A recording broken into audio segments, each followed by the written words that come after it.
ยายก็ยายก็ไม่มีเงินนะข้าวทิพย์แต่ว่าหลานยายน่ะ หลานบ้านคุณบุญน่ะ เมียเขาน่ะ เมียเขาฟอกไตอยู่เนาะก็ไม่มีข้าวกินน่ะเขาก็ให้ยายหาข้าวให้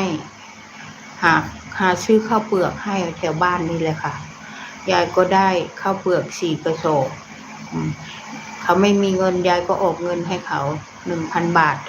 แล้วเขาก็จะไปเอาปาล์มมาขายเขาก็จะให้ยายทีหลังยายก็เลยโอเคถ้ายายมีเงินยายก็ไม่เอาหรอกเพราะว่ามันเป็นหลานข้าวเขาไม่มีเขาลำบากเขาไม่มีข้าวกินยายก็น้ำตาไหลยายก็เลยออกให้เขาก่อนค่ะวันนี้กระปุกค่ะน้ำอุ่นหรือน้ำร้อนก็ได้ค่ะโอเคค่ะล้างจานดาวเทียมก่อน